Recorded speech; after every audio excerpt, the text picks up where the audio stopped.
All right, let's do this. Let's get started because I only have an hour and Instagram doesn't let me go over that. So as usual, I'm gonna get a recording of this for people who want to catch up. Welcome to another episode of Hidden Apron at Home. My name is Paolo. We started this series since we're in quarantine and we really can't do much. We're not really doing any pop-ups and people have been asking a bunch of questions that I figured, why not just do it live? If this is your first time joining the show, know that this isn't your typical recipe cook-along show. There's already a lot of great content out there for that. Instead, I want to show concepts that I, as a non-chef, again, I'm not a chef, I've never claimed to be, have learned to help me get better in the kitchen. Because my hope is that if you could cook one more meal once this is all over than ordering out, that'll be a win for me.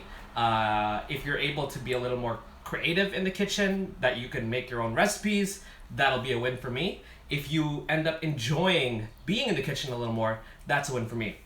For you who are returning and want to cook along, fear not, I'm actually going to go through ingredients and step-by-step process of how we're going to do this so that if you want to cook along, I'll make sure that there's a little time for that. If you are, comment that you are so that I know that I can take a little break when necessary.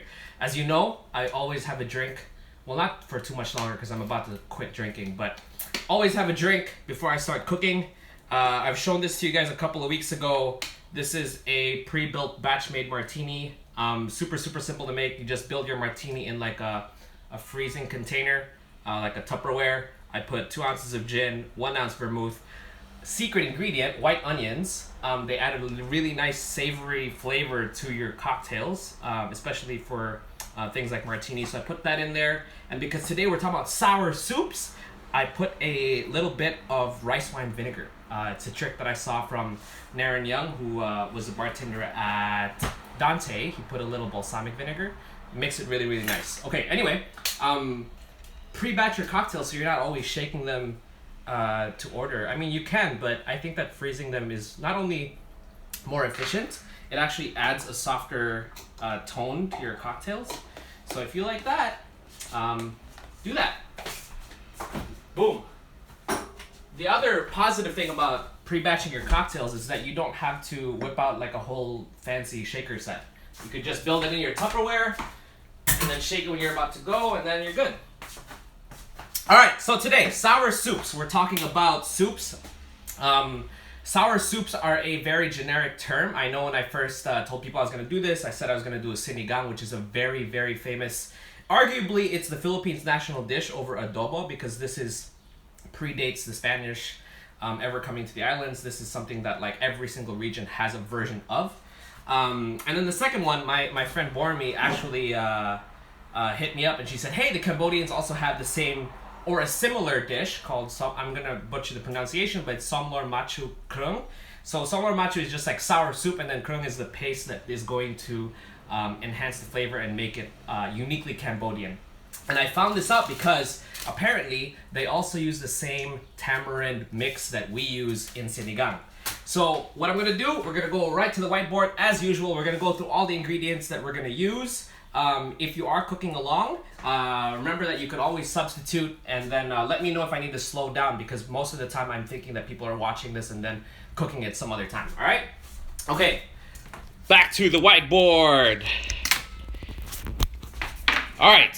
So, what are we using? If you saw my post earlier this week, I put a bunch of very generic terms like protein or hearty greens. Again, reason being is that I want to provide you with a template rather than a recipe so you can make your own version of the soup, right? I mean, a lot of these soups came about from what was around them. So there's no use in you beating yourself up because you can't find something when the recipe was, developed in Southeast Asia, right? So if you have, for example, one of the things that is big in souring in Southeast Asian cuisine is tamarind, and tamarind doesn't really grow very well in the United States, but rhubarb does. So if you want to use rhubarb, do it, okay?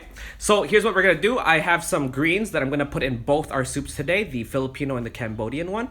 I have some yu choy, I have the tamarind powder, and I'm going to show you a way to use citrus juice.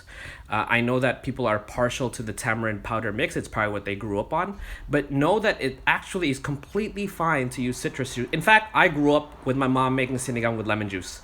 I'm going to put tomato and onion, and then this is where things start to diverge, right? For sinigang, I'm going to use pork ribs. That's the one that I've been boiling for the last hour, so it's soft. Some okra and string beans. And then on the Cambodian side, I have some leftover salmon. I know you're supposed to, or it's more common to use sliced beef. I want to use up the last of my salmon that my friend Carlos gave me. I have some kale that's about to go, so I'm going to use that up. And then we're going to try to develop kreung. Kreung is the paste, as I mentioned. Now, the original or the more traditional way of making kreung is with ingredients like fresh turmeric, fresh galangal, fresh kaffir limes, kaffir lime leaves. But I don't have those, and so this is what I'm going to attempt to substitute it with. Again, a lot of these recipes were developed over many years in a region that is far from here. So again, try to approximate the flavor, and if you have the chance to try it out in a restaurant that, you know, gets pretty close, at least you'll know where the taste is. But here's what I'm going to substitute it with. All right, so just to catch you up, if you guys didn't see my story earlier, I actually already started to boil my ingredients in here to try to build the broth, okay? Any questions on the ingredients? Holla, let me know. Otherwise, we are going to get right into it. Let me just flip this around real quick. Okay, so broths. A couple of words on broths, right? If you're used to drinking more Western-style soups, and Western I know is a very broad term, the ones that are thickened or purees, soups in especially Southeast Asia are a lot lighter. They're broths, so they're almost clear. So a couple things to keep in mind if you're trying this out or you're trying this for the first time is that, one, you have to think about how do you get the flavor into the broth because it's a lot lighter, and two, how do you make sure that the broth is still sufficiently light with texture, right? Because if you boil all your ingredients at once, especially for something that's more delicate like, you know, leaves, all of it turns to mush. So you want to be able to taste the different textures in a lighter broth, as opposed to like if you had a heavy cream soup, it really doesn't matter as much, right? So those are the two things that I'm thinking about, and that's why earlier I said, okay, start boiling your pork ribs if you have pork ribs, because the flavor enhances. If you attended a couple of weeks back, I did a class on efficiency and creativity. One of the things I talked about was like how do you utilize all parts of your ingredients. Zero waste cooking, you could say. So just a neat little trick for you. Anytime you're chopping vegetables, like onions, for example, or kale, you're gonna end up with a lot of byproduct. For example, for kale, I have a lot of stems. The broth that I just showed you, I had a bunch of the tomato ends and the onion ends that normally people throw away. Do not throw it away, because that is one trick you can use to enhance your broths. I tossed all of the byproduct in there because that's going to give a more nuance to my broth that I wouldn't have had if I just used the packet, right? In fact, that's going to allow me to use less of the packet and more of the natural flavor of the ingredients, because it's almost summer here in New York, in Southeast Asia, where there is a very long growing season. You want to be able to taste the vegetables, right? I mean, there's no point in trying to boil everything and you lose the flavor. I think one of the things I remember going back to the Philippines is there's misconception that our food is very meat heavy. And so my cousins who live in the farm always apologize to me that they couldn't get me a hot dog because they think that I'm now American and that's what I want to eat. But like, there's so much great produce. The thing that I then learned is, okay, how do I make use of that? So again, don't throw these away. These are flavor enhancers. I'm gonna toss out, once I've extracted the flavor, all those ends that you can't eat. But that's just one of the tricks that I want to show you. The second trick I want to show you is with regards to achieving texture in your soups. Now, if we were just gonna do this the way like my mom or my cousins would do this at home, this class would be very short. This would be a 5-10 minute class because I'll show myself just putting all the ingredients, we put on boil and it's done. But how do we actually give you a concept that you could take to your other cooking, right? One of the things I don't like is all the vegetables feeling the same. So if I boiled these beans and this okra and all of the leaves together, again, it gets very soft.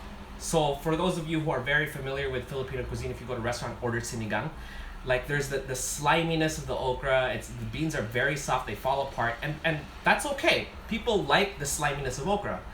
I actually want my okra to have a little crunch to it. So I'm gonna show you a quick technique. It's called blanching, and this is one way where you can achieve a certain texture with your okra, or at least vary it up so that when you are drinking your soup, whether it's the Filipino one or the Cambodian one, you achieve a better control of the textures and it's more interesting, right? I do not like it when people say, oh, how do we refine Asian cuisine? Because Asian cuisine is really quite refined. The only reason it doesn't seem like that is because, you know, back in the day we didn't really have refrigeration. What are we gonna do? It's fresh. We get it in the morning, put it in the pot, it's done. And so you already have that, and we kind of lost our way. But we have refrigeration now, and so why not make use of it? So, blanching, what are we gonna do? It's a very, real quick summary. Blanching is a technique where you very, very quickly boil on high heat an ingredient, and usually it's a delicate ingredient like beans or okra in this case, and you only boil it for like 30 seconds, max. And it cooks it, it gets a really nice bright green color, and then you shock it in cold water so that it stops cooking right away. Why do you do that? You want it a little cooked, you don't want it to feel raw when you're eating it, but you don't want it fully cooked that it becomes slimy or soft, right? So that's one technique that I'm gonna use. I'm gonna put that on boil. I got this nifty little... So before the quarantine happened, I was toying around with the idea of catering for my old tech company, and so my roommate told me I should get one of these like little induction burners. So I did, and yo man, this stuff is actually really, really useful. So I'm gonna wait for this to boil. Meanwhile, I'll show you what ingredients we have, okay? And again, if you went and looked at the efficiency class, mise en place is super important. Have your setup ready. So I set up two kind of mini stations, right? One is the ingredients for my sinigang. I have my string beans, my okra, I have the leaves of the yu choy, and I'll tell you where the stems went. And I have some jalapeno and then the tamarind mix because I can't find fresh tamarind right now. This is the mix that I'm gonna use for the Cambodian soup, the Somlor, right? And again, for the Cambodians who are watching, and the Filipinos too, know that every class I do, it's never the traditional method. I'm using what I find around here. I'm using to try to approximate what it's supposed to taste like. I have some onions and tomatoes. I have kale. I can't find water spinach. And then instead of like a celery or the stems of that water spinach, I took the stems from the yu choy that I separated from the leaves that I'm gonna put in the sinigang. Why did I do that? I don't have okra and beans in this recipe. I still want a different texture. So I put the stems here, right? And then I have some salmon that I want to use up that my friend Carlos gave me and I'm trying to get rid of. So that's what I'm going to put instead of sliced beef. So those are our ingredients. I have my water boiling here. I'm waiting for that to happen. While I'm waiting, again, efficiency, what can I do right now? I can flip back over and show you guys the broth that I was making for the Filipino sinigang, and talk you through what I did with this one. So you'll see here, it's really full.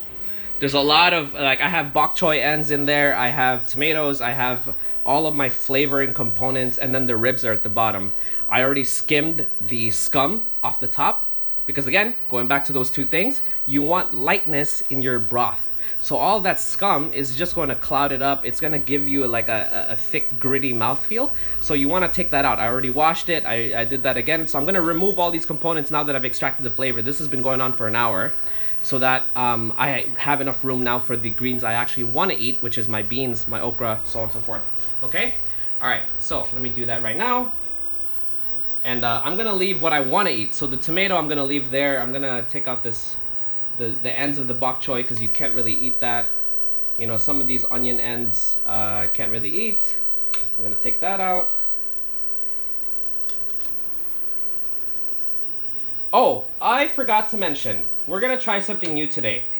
If you are cooking along and you have a question about if you're doing something right, or if you just have a general question, send me a request to go live. And let's go live. You know, I like, again, these are not really professionally made cooking shows. Like, it's supposed to be like just a small group of friends going through this, because I know some of you have been asking me questions about cooking, and I figured this is probably the most convenient way to do it, and it gives me some excuse to drink.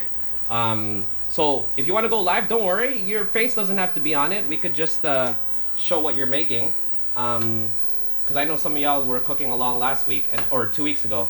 So if you want to do that, just send a request or put a comment, and let's do that. Okay, see there, I got all of these ends. All that flavor is gone now out of those bits, odds and ends.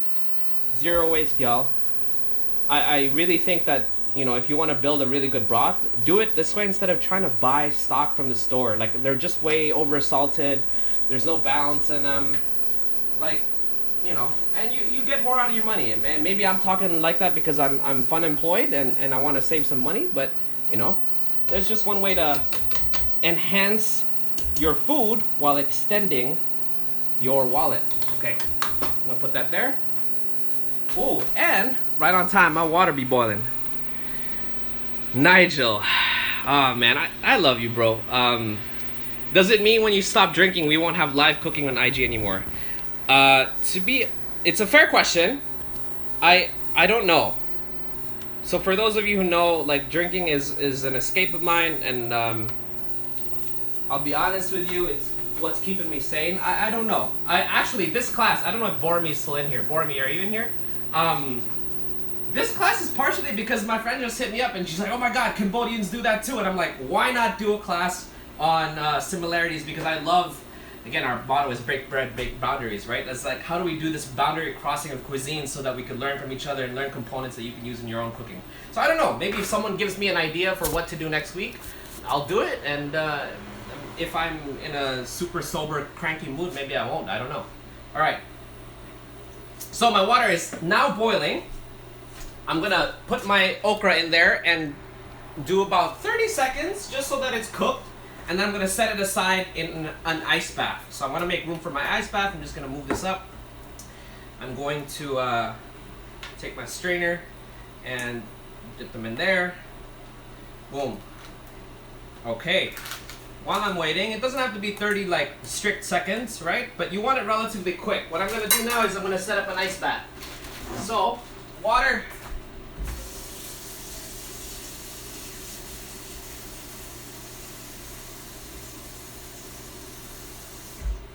Here's my water. Again, this is gonna stop the cooking right away. Here's my ice. Just gonna crack this open. Get that in there. Another way to do this, if you don't want to blanch ahead of time, so the reason I'm also blanching this okra is because I want to use the blanched okra for other reasons later, is you could also put the okra right at the very end of you cooking, and so that's done, you know, just shut off the heat of your soup right away so that it's kind of like blanching, because you're putting it right at the end, you're shutting off the heat. But this is the proper way to blanch, is really hot water, get an ice bath. Ooh, I got a bean in there. Put it in your ice bath to stop the cooking. And this is how I want my okra. I actually eat raw okra with salt. So that's why I kind of want to retain this texture and at least give you guys like some new technique that you can use when you want a crunch to your vegetables, right? You could do this with beans, you could do it with leaves. Why am I always freaking tilted? Okay. Done. Alright. So I'm going to turn this off. And that's it. I have my blanched okra. I'm going to take this pot because that's where we're going to make our Cambodian somlor. And we're going to move this aside for now. Look at this. This is so nifty. 30 bucks on Amazon, y'all. Alright. So, I now have my blanched okra over there. I have my beans. I'm going to start building the sinigang, and then I'll show you how to make the kreung for the Cambodian one. Let's flip back to the stove. Okay, so again, there is my broth that's been slowly building. I don't have any flavorings other than the fresh vegetables in there right now. I am going to start tossing ingredients in. The order of which you throw your ingredients in may follow some guidelines, but it's really up to you. The way I would think about it is toss the ingredients in first that take the longest to cook to the point where you want it cooked. So, for example, for me, the okra, I want it crunchy. So I blanch them aside, but in another scenario, I could have put it at the very end. But my beans, I want them cooked a little longer, so I'm going to toss my beans in right now. And I want my sinigang to have a bit of a kick to it. So I'm going to toss in some jalapeno and Thai chilies. And if you want your sinigang spicy, then do it. There's nothing wrong with doing that. In fact, my mom used to put a ton of jalapenos because our family loved spicy soups. So in the summer, sour soups are... Let's go! Let's go, Brian! Okay, Brian's here. Yo, Nathan's on the show, bro. What? Nathan showed up. Oh, nice. So you know. I, Espanol Paulo, have done the workout. Have done the workout. Sour soups are very good for humid weather of Southeast Asia because they cool you down. They cause you to sweat. So I'm putting some spice in there because that's gonna make me sweat a little bit more.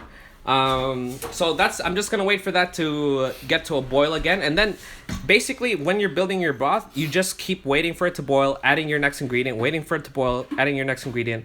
And like I said, if we were doing this class like the way my mom would cook it, we'd be done in 10 minutes because this is almost done. Once I put my leaves in, I put my my tamarind powder, we're done with sinigang. But since we have a full hour, we're gonna build the full thing. All right, cool. All right, we're switching back and forth. If you're cooking along, want me to slow down, let me know. What's up, Brian? Yo. Hey. I put a plug for your workout at 3. Just let me know if anyone wants to join. I have to send you the Zoom. Yeah. I'm drinking here. Okay. So, Kreung. It's literally gang. It's literally the only thing separating our Filipino soup from the Cambodian one. The Kreung is foundational to a lot of Cambodian cuisine, just like sofrito would be the Spanish cuisine, your sancocha and your Filipino cuisine. And so when you're building dishes, always note what these foundational blocks are, because that's how you could take a dish from one country to the next, is these foundational ones. So what I have here are some garlic, I have some shallots, I took a tiny bit of ginger, some Thai chilies, and I'm gonna I'm gonna zest a bit of lime. Again, I don't have all of the ingredients I need. I don't have galangal, I don't have fresh turmeric, I don't have lemongrass, so we're gonna do the best we can, okay? So I have my food processor here. If you have a mortar and pestle, you could do that as well. I'm gonna toss that in here. Don't rub your eyes after cutting chili because I've learned the hard way. All right, so that's in there. Another ingredient that's big in Cambodian cuisine is something called prahok, which is I think it's mud fish, and it's I guess the closest thing you could get is fish sauce to the flavor. It's not the same, but that's the closest I can get. So I'm gonna put a little bit of fish sauce instead of putting it directly in my soup. I'm gonna put it here because I want to use this paste for other things later on. Again, efficiency, right? So I'm gonna put just a little splash in there. If you want to put more, put more. I'm just gonna put a tiny bit. It's also a little liquid to get the juices flowing. Where my zester at?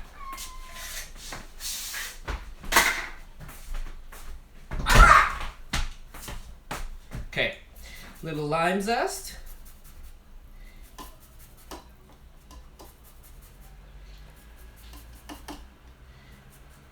I like lime, so I'm gonna put, maybe the zest of a quarter of this lime. Whew, smell good.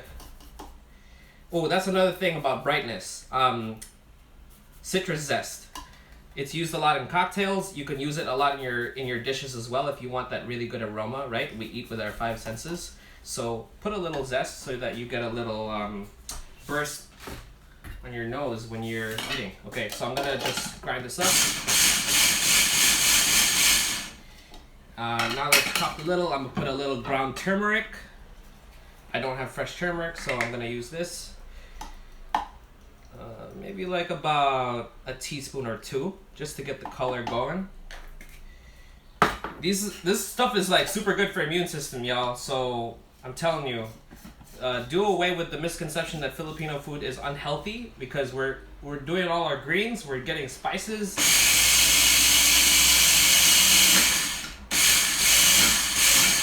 Boom.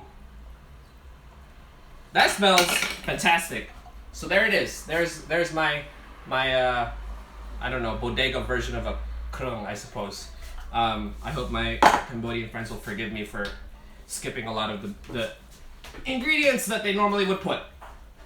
Okay, so we're waiting for the beans to boil. We're going to build the Cambodian side of our menu today.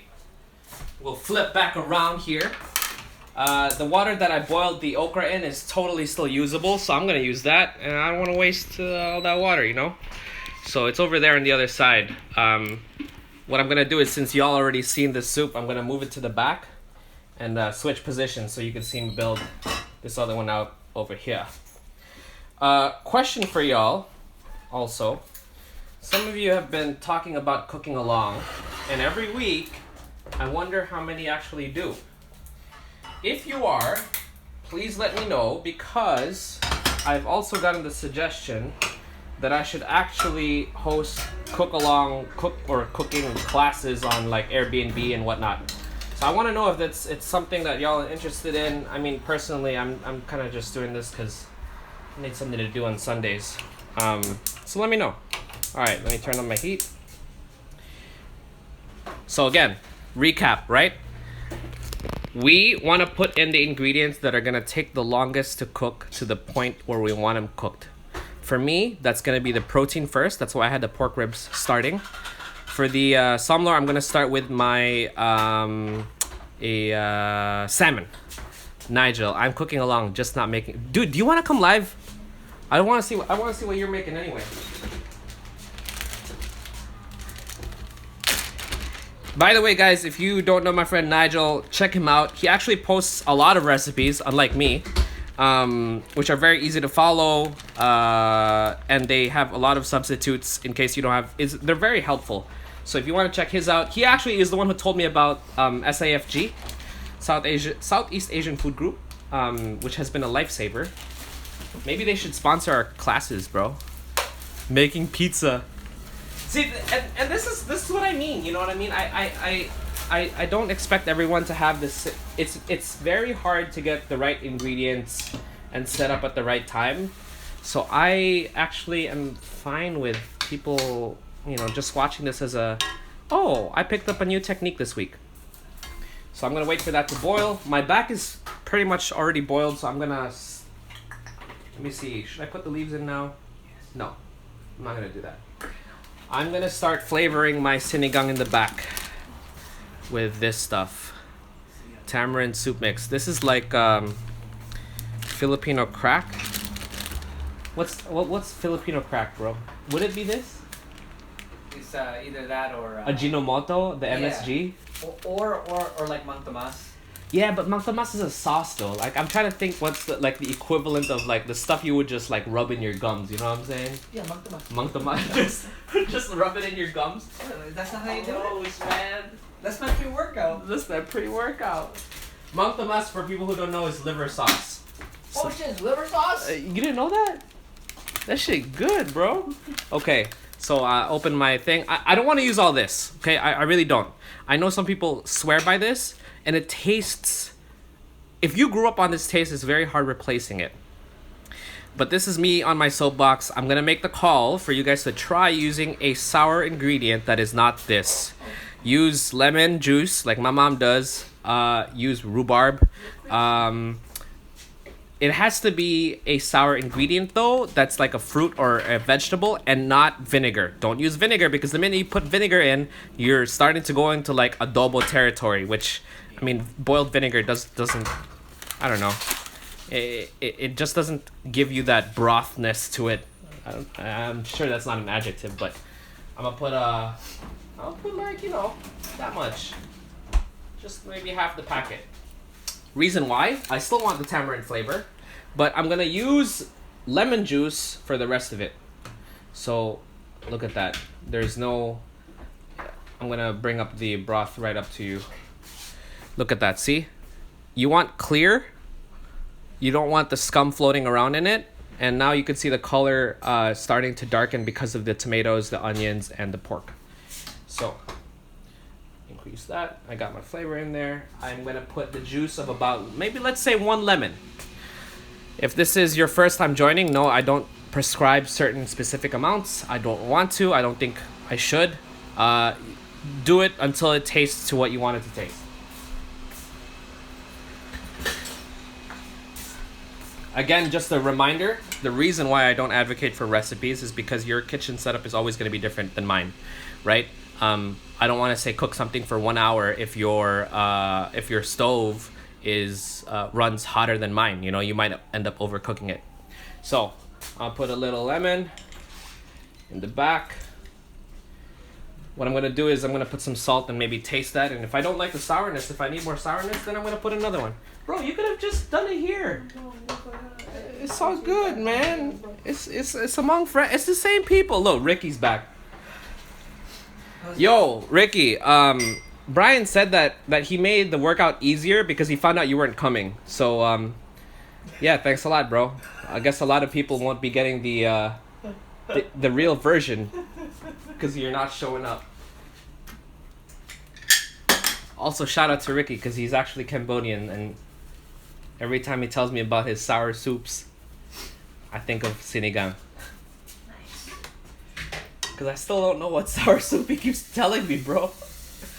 Yeah, we have a Cambodian sour soup. I'm like, what's it called? I don't know, it's sour soup. Alright, so I'm not going to add salt yet. I'm just going to taste it. Let me see how this tastes like and let's adjust.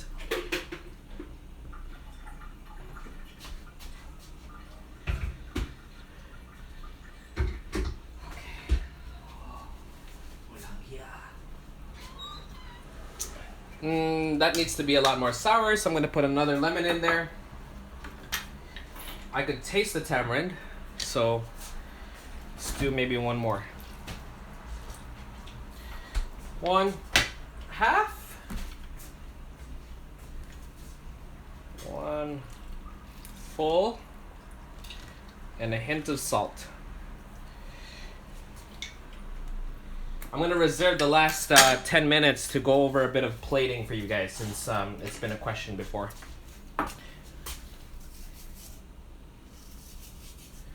Alright, about a shake of salt. I'm going to stir this up.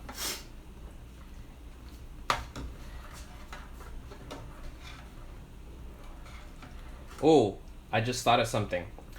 Since I'm using kale, which is a bit of a hardier green, and I want that to cook down properly for the somlor, I'm going to add some of that kale now, along with my onions to flavor it. The stems too, since the stems take a while to cook, I'm going to add those.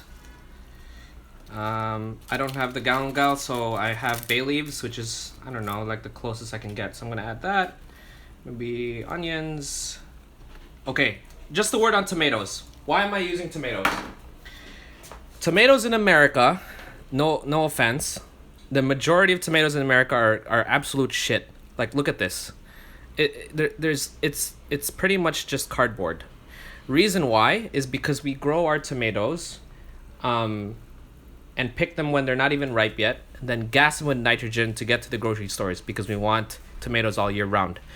If you have the chance, get in like an actual heirloom tomato at the farmer's market, or if you don't live in the States, if you live in Philippines, for example, just look at the difference between the tomatoes you get fresh and the tomatoes you get here.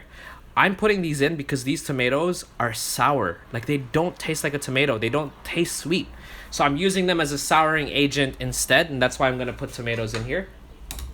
Put that in, increase my heat. Just wait for that to boil. Wait for that to cook. I'm going to put about, let's do a tablespoon of the paste, of the kreung, right? So here it is, one. That's a teaspoon, so I'm gonna put a little bit more. Again, play loose with your ingredients and get that in there.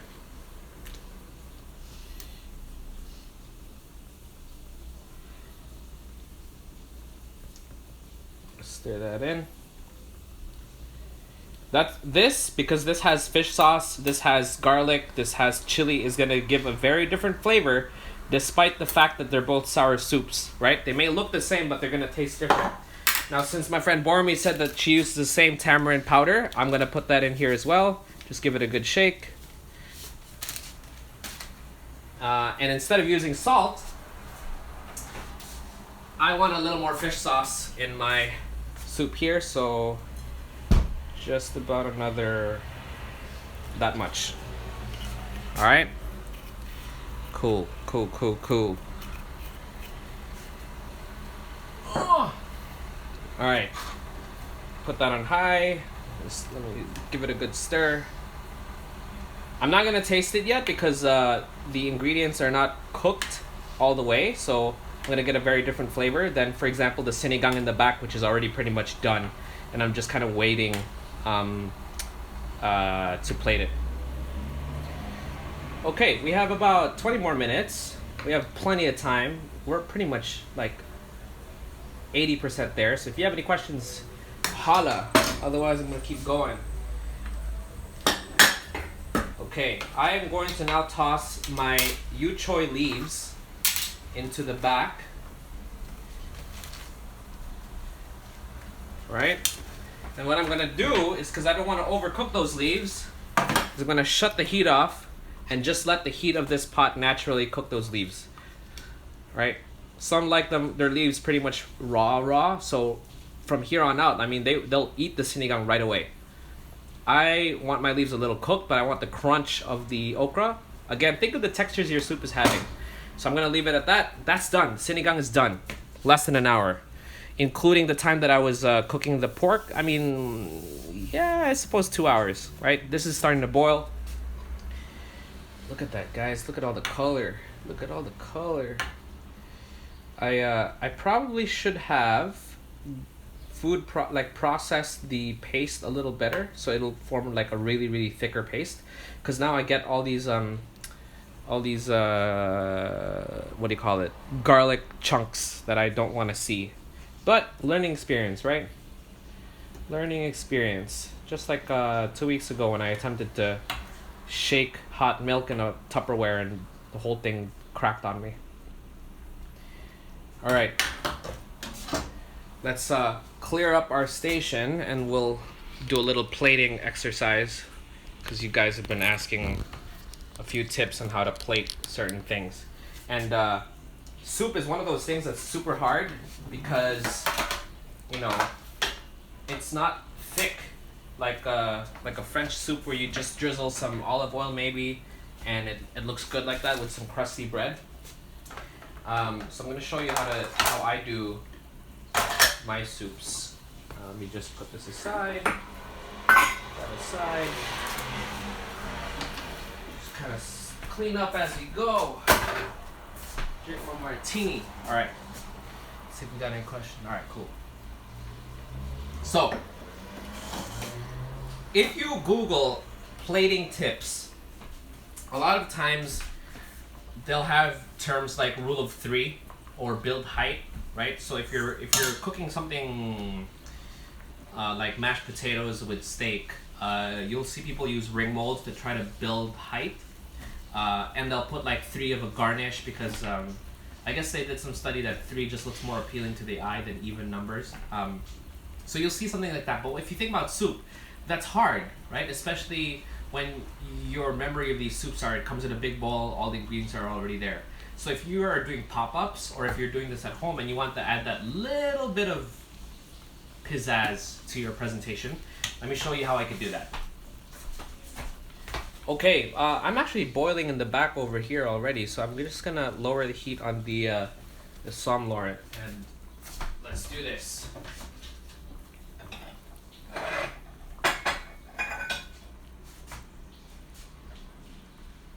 Alright, let's see if these bowls are big enough. So I have some bowls here and let's see what we can do. one of the things that you could probably do, and you'll see this in some restaurants, is they'll serve the broth table side. So they'll have all the broth in a separate pitcher.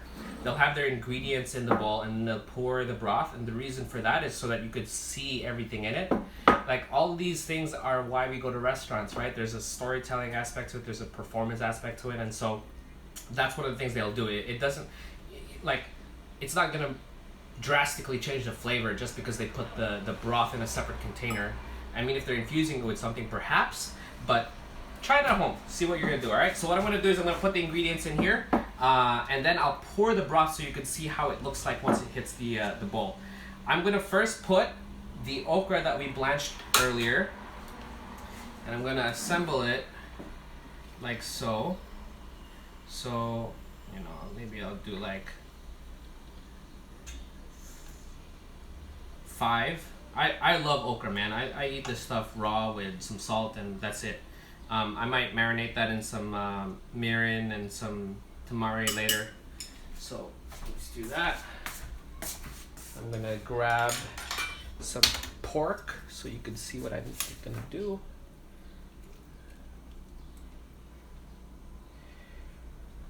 Some beans. Maybe a little bit of tomato, some of the yu choy leaves. All right, find a piece of pork in here. Boom. Okay. So here's one way to create height, right? Let me actually take you guys off the thing. Flip her around. All right. One way to build height to your dishes is if you stack your greens at the bottom. All right. Think about what you want to emphasize. Is it going to be the pork? If you have a very, very good piece of tomato, like an heirloom tomato, and you sliced it up and want to serve it raw at the top, then maybe that's what you emphasize, right? So for me, I stacked all my okra at the bottom. I have my beans. I have my my tomato, which I cooked. Again, I have shit tomato, so I'm not really trying to highlight this. And then I'm gonna put some of the pork ribs up on top. So let me just grab another one and put that over here. Okay. All this switching around today, y'all. All this switching around. All right, let me grab another one. Let me find one for y'all. Ooh, that big one over there, but I'm gonna save that for gnawing on later. All right, here's another one. Obviously in violation of rule 3, so I don't know who made that up, who came up with that, like who did the study that said you got to do 3, but just for cooking show's sake, I'm gonna show you what that'll look like. Okay, that's it. So check it out. I got height, right? I got my colors.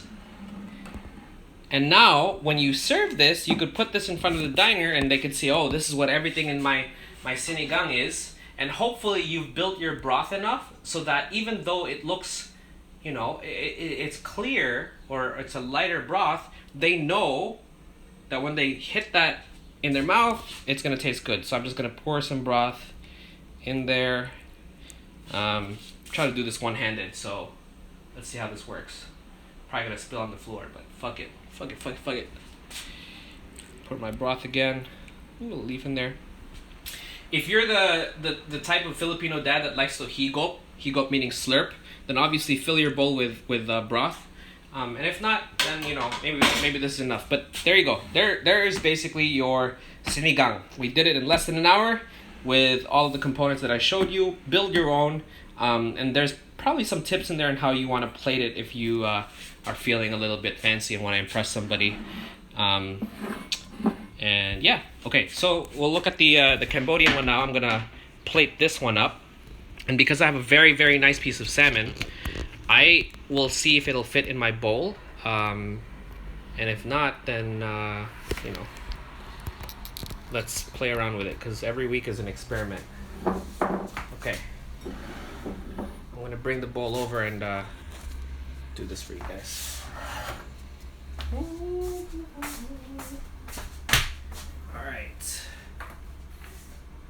see what we can do. So, again, I'm thinking, what do I want to emphasize with the soup? I have a really nice piece of salmon, and that's what I want to emphasize. So, I'm going to put my components at the bottom that I will stack on top of. It's all good, bro, don't worry. I put my kale at the bottom. I put my tomato. Again, I don't want to emphasize this tomato, so I'm gonna use it literally as a platform for my, damn, this smells good. Holy crap. For my salmon. Now, I should have probably sliced my salmon a little smaller, but this is like a 5-ounce portion. All good. I'm going to plate it on top of the tomato so I have a little bit of height. And do I want a little more of a component? Maybe some purple from the onion. So I'm going to put a little onion off to the side. And then I'm going to put broth now. Okay, I can't really show you guys, but the broth here is a lot more golden from the turmeric than the broth in the sinigang, which is red and a lot darker because I had all those onions in there earlier that cooked for a while. So I'm going to put my broth on top. Broth that up. And remember when we talked about zest earlier? I want that brightness to hit your nose when this gets to the table. So I'm just going to put a very, very light amount of zest on top because this stuff is strong and it can get bitter if over applied. So just that much. That's it. I'm going to flip around so you guys can see both dishes right next to each other. Man, the lighting in here. There you go. There's your, I would clean this up a little bit, but you see how I've tried to build a little bit of height by stacking it on top of my ingredients? So there's, you could see the salmon. That's what I want to emphasize. Here, I want to emphasize the pork.